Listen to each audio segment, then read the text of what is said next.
Tänään mä puhun traumasta parisuhteessa ja kuinka siis se trauma ilmenee silloin, kun toisella tai molemmilla tai kaikilla siinä suhteessa olevilla on traumapohjaa. Moikka, mä oon Mikaela ja tää on Lisää tietoisuutta podcast. Mä valitsin tämän aiheen sen takia, että on paljon ihmisiä, jotka on rakastuneita ja haluaisi jatkaa heidän parisuhteessa. Mutta se, minkä takia kiikutaan välillä siellä eron partaalla, on se, että on jatkuvasti repiviä riitoja ja huonoa oloa. Ja tämä voi olla se, että se on yksi ihminen siellä, joka kantaa traumaa ja voi huonosti ja aiheuttaa sitten näitä konflikteja, kun hän purkaa sitä omaa huonoa oloa. Tai sitten siellä on kaksi ihmistä, joilla molemmilla on traumaa taustalla. Ja nämä asiat on sellaisia, että ne tosiaan johtaa sitten esimerkiksi eroon. Ja nämä on repiviä silloin, kun ollaan rakastuneita ja rakastetaan, mutta yhdessäolo on vaan mahdotonta. Traagista näissä tilanteissa on se, että kun me ei ymmärretä, että se henkilö kantaa traumaa ja käyttäytyy sitä varten huonosti ja rakkaudettomasti ja toimii välillä aivan ei-rationaalisesti, niin kun me ymmärrettäisiin se, niin me pystyttäisiin itse asiassa auttamaan näitä henkilöitä eheytymään. Ja esimerkiksi, että me ohjattaisiin ja autettaisiin heitä tunnistamaan niitä itsessään, jotta he voi hakea ulkopuolelta apua. Eli toisinaan se parisuhde voi jo riittää itsessään, että jos siellä on sellainen dynamiikka, että toinen ei kanna traumaa ja pystyy tarjoamaan turvatilan ja pystyy riittävästi olla läsnä turvallisena henkilönä, jonka kanssa tämä traumaa kantava pystyy käsittelemään niitä itsekseen, niin se on yksi vaihtoehto. Ja sitten toisaalta, kun me ollaan enemmän traumatietoisia, niin silloin me myöskin mennään sitten hakemaan ulkopuolista apua, jolloin sitten kumppani ei rasitu niin paljon siinä tämän traumaa kantavan kanssa. Ja toki sitten on tilanteita, joissa kannattaa erota, varsinkin jos siihen sitten sisältyy jotakin henkistä tai fyysistä väkivaltaa ja niin päin pois. No aloitetaan sillä, että mä muistutan, että jos joku ei ole kuunnellut aiemmin, kun mä oon puhunut traumasta, niin mä haluan muistuttaa siitä, että trauma siis ei ole ulkoinen tapahtuma, vaan se on sisäinen kokemus, joka me koetaan yksilöllisesti jonkin tapahtuman seurauksena. Ja silloinhan siis on kyse siitä, että meidän sietokyky ja resurssit ei riitä siihen ärsykkeeseen, mitä me koetaan, eli se lyö yli. Ja tämähän voi olla siis mikä tahansa semmoinen ulkoisesti jopa niin kuin mitättömältäkin näyttävä tapahtuma jonkun muun näkökulmasta, mutta pointtina on se, että tälle kokijalle se on merkittävä. Ja sitten myöskin se, että laajennetaan tätä käsitystä sinne kehityksellisen trauman puoleen, eli silloin me puhutaan lapsuudessa koetusta asiasta. Ja se on tyypillisesti jotakin, mitä me ollaan koettu, jotakin raskasta, mitä me ollaan koettu liian pitkään. Tai sitten toisaalta se voi olla sitä, että me ei olla saatu jotakin, mitä me oltaisiin tarvittu liian pitkään. Ja tyypillisesti just sitä, että me ei olla koettu, että meitä hyväksyttäisiin tai meitä huomioitaisiin. Me ei olla saatu rakkautta, hoivaa. Me ei koeta, että me ollaan tultu kuulluksi ja nähdyksi ja niin edelleen. Tässä jaksossa mä en sen enempää selitä tätä itse traumaa. Mä luulen, että aika monella on siitä jo tietoa ja käsitystä ja sitten siitä löytyy myöskin paljon tietoa netistä. Eli mä jatkan suoraan nyt tähän ihmissuhde, parisuhde asiaan. Aina kun puhutaan traumasta, siihen liittyy olennaisena osana turvatila ja sen puute, eli turvattomuuden tunne. Ja turvattomuus jos se trauma on horjuttanut sitä meidän perustavanlaatuista turvallisuuden tunnetta ja luottamusta niin itseen kuin muihin ihmisiin ja sitten ylipäätään maailmaan toisinaan, niin tämähän vaikuttaa merkittävästi siihen, että kuinka me pystytään sitten luomaan ja ylläpitämään luottamuksellisia suhteita muihin ihmisiin. Ja kun me ei luoteta muihin ihmisiin eikä me luoteta itseemme, niin silloinhan siitä seuraa se, että me ollaan epäluuloisia muita ihmisiä kohtaan. Ja me esimerkiksi kytätään ja pelätään sitä, että onkohan muut ihmiset aikeissa satuttaa meitä, aikooko ne jättää meidät, aikooko ne pettää meitä. Ja sitten tuohon traumaan liittyy myöskin se, että meillä on monesti aistit silloin, me ollaan tosi niin kuin valppaana. Eli meillä on semmoinen aistijärjestelmä, joka skannaa meidän ympäristöä, niin tämä on monesti traumaa kantavalla herkistynyt. Ja tämä pyörii kuin tutka meissä päällä ja me pyritään estämään se, että meistä ei enää tuntuisi niin huonolta kuin meistä on tuntunut, niin että tämä trauma ei aktivoitus meissä. Jos meillä on pelko hylätyksi tulemisesta, että meidät jätetään, niin se johtaa erilaisiin käyttäytymisiin. Esimerkiksi se, että me aletaankin miellyttää sitä toista henkilöä, siis ylimiellyttää. Nyt ei ole kyse siitä, että me välitetään ja toimitaan välittävästi ja rakastettavasti, siis rakastavasti, vaan se, että me esimerkiksi vältetään konflikteja, jotta hän ei suuttuisi meille ja jättäisi meitä. Ja sitten se, että silloin me ei ilmaista omia tarpeita ja omia haluja ja niin edelleen, että me ei vaan ärsytettäisi toista ja me eikä näytettäisi huonolta. Me vältetään tuomasta esiin negatiivisia ajatuksia tai jotakin toiveita, mitä me pelätään, että se toinen ei hyväksy meissä. Me saatetaan silloin myöskin vältellä näitä aitoja syviä kiintymyssuhteita. Eli me voidaan vetäytyä emotionaalisesti tai sitten ihan fyysisesti muista ihmisistä. Ja mitä traumasta on hyvä ymmärtää on se, että sitä voisi kuvailla niin, että se ikään kuin katkaisee meidän yhteyden meidän tunteisiin ja meidän kehoon. Eli meidän pitää opetella oikeasti uudelleen tuntemaan meidän tunteita ja sitten se, että me ollaan läsnä meidän kehossa, koska trauma vaikeuttaa meidän läsnäoloa. Ja sitten trauma myöskin voi aiheuttaa semmoista erillisyyden kokemusta meidän aidosta itsestä. Ja sehän on selvää, että jos ei me olla edes yhteydessä itseemme, niin kuinka me voitaisiin olla tasapainoisesti yhteydessä muihin. Ja nämähän sitten asettaa paineita ja haasteita sinne suhteelle.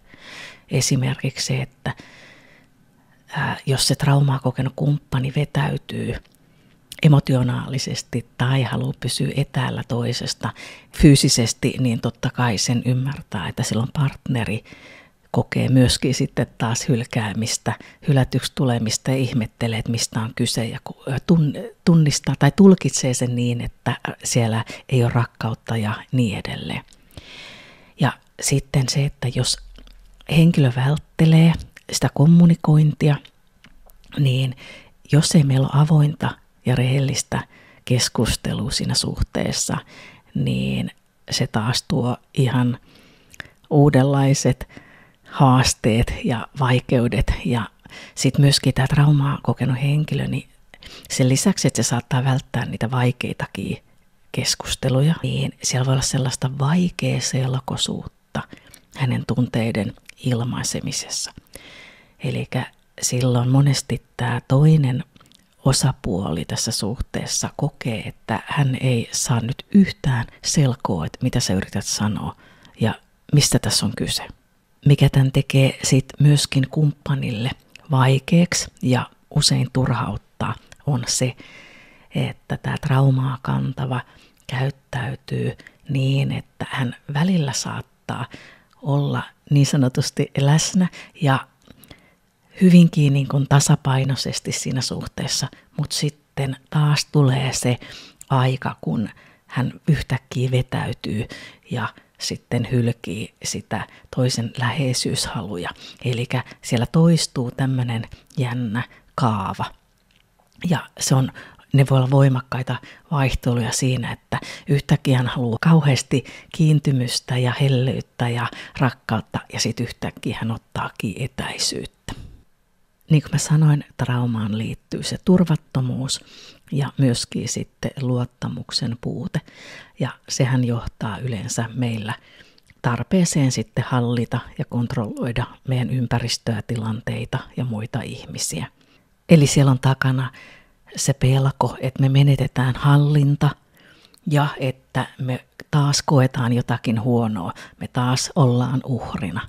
Ja me pyritään välttämään tätä, jolloin me sitten käyttäydytään kontrolloivasti ja silloin me puhutaan monesti mustasukkaisuudesta siellä ihmissuhteessa. Traumaa kantavilla voi myöskin olla niin sanotusti suhteettoman voimakkaita reaktioita, eli johonkin tavalliseen tilanteeseen nähden, missä muut ei huomaisi juuri mitään eikä reagoisi mitenkään, niin traumaa kantava voi reagoida ihan mielettömän suurella tunnereaktiolla. Ja näihin liittyy esimerkiksi pelko, ahdistus, viha, raivo ja niin edelleen. Ja sitten muut ihmiset on ihan hämmentyneitä, kun tämmöinen laukee. Ja se on ollut siis muiden mielestä tosi pieni asia. Ja sitten järjellä ajateltuna monesti traumaa kantavakin toteaa aina sen purkauksen jälkeen, että he ei itsekään ymmärrä, mitä tapahtuu. Ja se on hämmentävää. Ja sitten sieltä voi tulla myöskin syyllisyyttä ja häpeetä ja niin edelleen, mikä taas sitten vielä pahentaa sitä. Näillä on tietenkin sitten vaikutusta sinne parisuhteeseen. Eli olisi tosi tärkeää ymmärtää, että nämä johtuu siitä traumasta, ei suinkaan siitä, että ihminen olisi tahallaan ilkeä tai vihainen ja niin edelleen. Silloin kun me ollaan siinä vahvassa tunnereaktiossa, niin on aika selvää, että me ei kyetä kuuntelemaan toista osapuolta aktiivisesti eikä empaattisesti, koska me ollaan niin keskittynyt siihen omaan tunnereaktioon ja se vie meitä.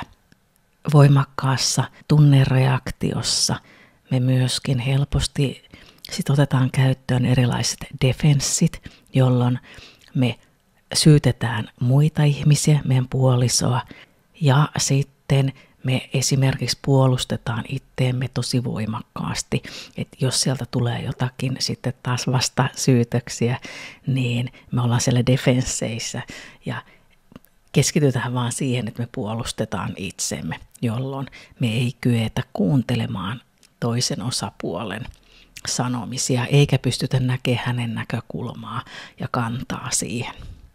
Vaikka me älyllisesti se ymmärrettäisikin, niin se älyllinen ymmärrys tulee sitten vasta myöhemmin, kun me saadaan alas se tunnereaktio. Viimeisenä asiana, minkä mä haluan nostaa esiin, on itsetunto ja itsearvostus, koska trauma voi aiheuttaa niiden vähenemistä jo itsessäänkin, ja sitten tällainen edellä kuvailtu sitten vielä vaikuttaa siihen, että kuinka me nähdään itsemme. Eli jos me syyllistetään itseemme ja me koetaan vaikka häpeätä siitä, että miten me ollaan käyttäydytty ja miten me ei saada katkaistua sitä käytöstä. Jos me ollaan aikuisia, niin me mietitään, että miten ihmeessä se on mahdollista, että mä oon 35 ja mä edelleenkin käyttäydyn näin, tai mä oon 60 ja mä edelleenkin käyttäydyn näin, enkä pysty lopettaa jotakin tämmöisiä negatiivisia malleja, mitkä älyllisesti ymmärtää. Ja toki osalla se liittyy vahvasti siihen, että me syyllistetään itseemme esimerkiksi siitä itse traumasta, siitä kokemuksesta, siitä tapahtumasta, mikä silloin aikoina vaikka lapsena tapahtui. Niin vaikka me ei oltu mitenkään syyllisiä siihen, että mitä tapahtui, niin meidän alitajunnassa voi olla semmoinen itsesyytös ja siitä johtuva itsekriittisyys ja alhainen itsensä arvostaminen.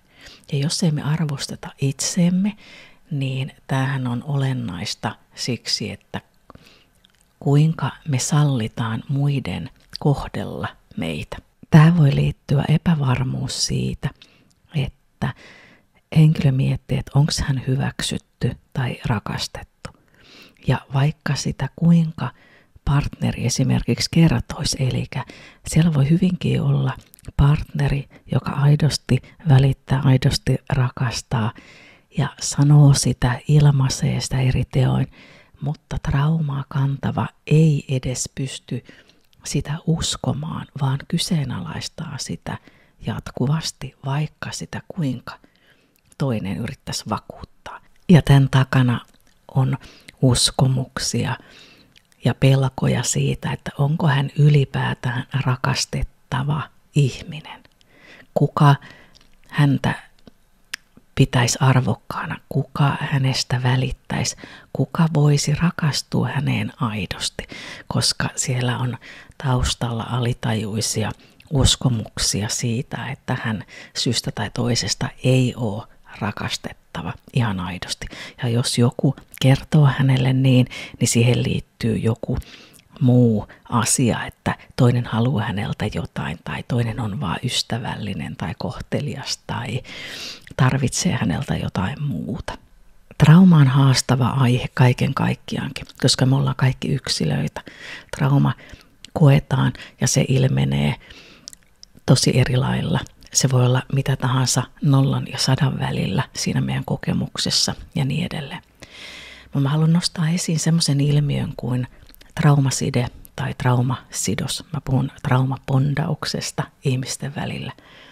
Ja tämä on hyvä ilmiö tunnistaa, koska siellä voi olla kyseessä tämmöinen suhde, missä me esimerkiksi alussa ollaan sellaisessa ajatuksessa ja kokemuksessa, tulkinnassa, että me ollaan niin ihastuneita ja niin rakastuneita johonkin ihmiseen. Ja sitten pikkusen kun aika kuluu, niin sieltä alkaakin tulee esiin sellaisia epätasapainoisia ilmentymiä. Ja tämmöinen henkilö saattaa sitten sanoa monesti, että mä rakastun aina vääriin henkilöihin. Eli he tunnistaa sen oman kaavan, mikä siellä on takana. Siellä on kaava, että he kiintyy henkilöön, ne ihastuu henkilöön, josta esimerkiksi moni muu saattaisi nähdä jo päälle päin, että tämä henkilö ei tule kohtelemaan sua hyvin. Mutta siellä voi olla takana esimerkiksi vaikkapa tausta, että me ollaan lapsuus vietetty vaikkapa väkivaltaisen tai narsistisen isän kanssa, joka on ollut alkoholisti ja niin edelleen. Siellä on ollut vaikka henkistä ja tai fyysistä väkivaltaa. Niin me saatetaan alitajuisesti toistaa sitä kaavaa niin, että me löydetään tämän tyyppinen mies meidän elämään sitten parisuhteessa. Ja tähän voi liittyä rajutkin riidat, jotka sitten on semmoista vuoristorataa, että meillä tulee se raju riita ja sitten tulee taas semmoinen ihana sopiminen ja ylenpalttinen hyvittely niiden riitojen jälkeen. Mies tuo väkivaltaisen illan jälkeen aamulla. Siellä on kukkia ja suklaarasioita ja timantteja ja sitten vakuuttelut siitä, että oli viimeinen kerta ja mä aion nyt kohdella sua kuningatarta ja niin edelleen. Ja tämä siis voi olla henkistä ja fyysistä tai fyysistä väkivaltaa siinä suhteessa. Mikä on ongelmallista tämän väkivallan osalta on se, että traumaa kantava ihminen ei välttämättä edes tiedosta henkistä väkivaltaa. Fyysinen on aika selkeä, mutta henkinen väkivalta voi olla esimerkiksi pelottelua tai nöyryyttämistä tai kontrollointia tai manipulaatiota. Ja siellä voi olla alentavia nimikkeitä, siellä voi olla vähättelyä. Siellä voidaan kritisoida toisen ulkonäköä. Siellä voi olla ilkeätä vitsailua. Tai siellä voidaan, että jos otat esiin asioita, mihin sä haluaisit muutoksen, niin siellä voi olla naurua ja vähättelyä siinä, että sä oot liian herkkä ja sä otat asiat liian vakavasti. Tai ilman mua se et olisi mitään ja niin edelleen. Ja sitten, koska traumahan vaikuttaa sinne meidän itsetuntoon ja itsearvostukseen, niin monesti tämä trauma estää tätä henkilöä, joka kokee tätä väkivaltaa, niin hän ei pysty lähtemään siitä taas suhteesta, vaikka hän tunnistaisi ja kuulisi muilta, että hän on epätasapainoisessa suhteessa. Ja siitähän seuraa se, että hän itse asiassa selittää asioita itselleen ja myös muille parhain päin. Ja siihen kuuluu sekin, että peitellään ja suojellaan tätä huonosti kohtelevaa henkilöä. Eli vaikka aviomies on väkivaltainen, niin niitä peitellään ja selitellään niitä jälkiä muille. Ja mikä tässä on niin kuin mielenkiintoista on se, että me tulkitaan rakkaudeksi erilaisia tiloja meidän hormonien osalta. Esimerkiksi stressihormoni, kortisoli ja hyvää oloa tuottava dopamiini. Ne voi aktivoida meidän aivoissa niin sanotun palkitsemisjärjestelmän. Eli silloin kun meillä on se jatkuva semmoinen vuoristorata siinä, että meillä on ensin se kova riita ja sitten tulee se ihana sopiminen, niin me tulkitaan, että me ollaankin rakastuneita. Me tullaan riippuvaisiksi siitä hyvän olon tunteesta, joka seuraa sitä riitaa. Ja tämä pitää meitä kiinni siinä, että onhan se niin ihana. Ja mä oon niin rakastunut ja hän rakastaa mua ja hän palvoo mua ja niin edelleen. Ja kaikilla tämä ei suinkaan ole näin vakavaa. Se voi olla tosi pienimuotoista ja se on hyvä tunnistaa silloinkin, kun se on pienimuotoista. Trauma voi siis estää meitä lähtemästä epätasapainoisesta suhteesta, joka me siis älyllisesti tiedostetaan, mutta me ollaan emotionaalisesti ja jopa meidän fyysisen tason puolesta kiinni niin sanotusti siinä, koska me tulkitaan, että me ollaan rakastuneita ja rakastetaan tätä henkilöä. Tällaiseen tilanteeseen toki liittyy monia muitakin asioita. Siellä voi olla esimerkiksi tarve auttaa ja parantaa muita ihmisiä. Siellä voi olla se, että me ajatellaan, että jos me vaan rakastetaan riittävästi tätä meidän puolisoa, niin hän siitä tokenee ja alkaa kiitollisena taas rakastamaan meitä.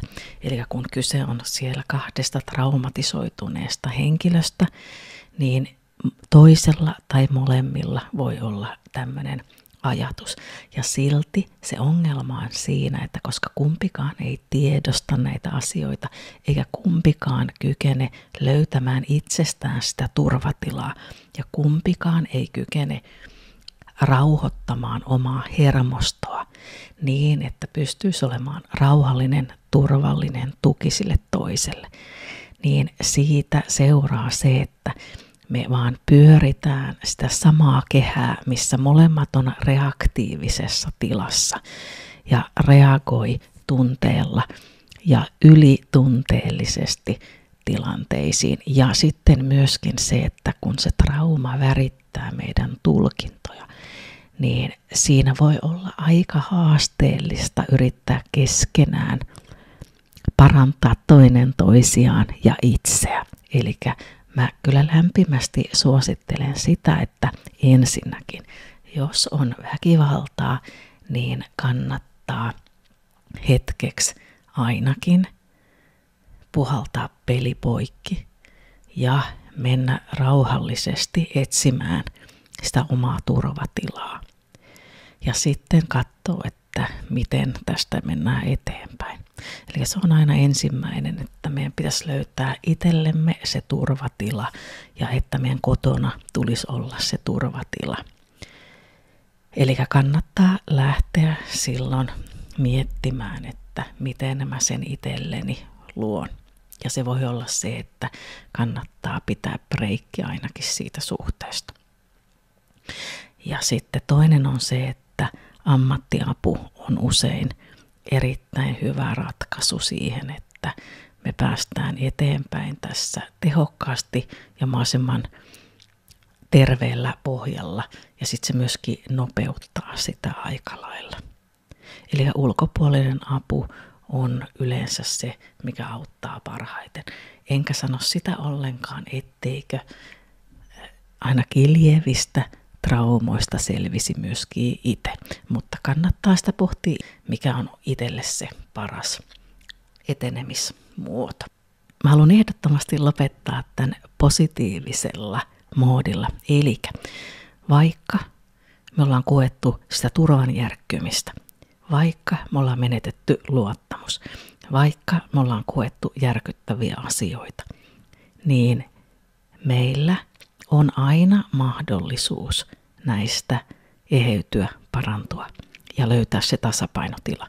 Eli vaikka se palautuminen voi olla haasteellista, se ei todellakaan aina helppoa, mutta se on aina mahdollista. Ja mä puhun tässä toki muiden ihmisten puolesta, mutta myöskin omasta puolestani. Eli se ei ole aina miellyttävä, mukava ja helppo tie, mutta se on sen väärti.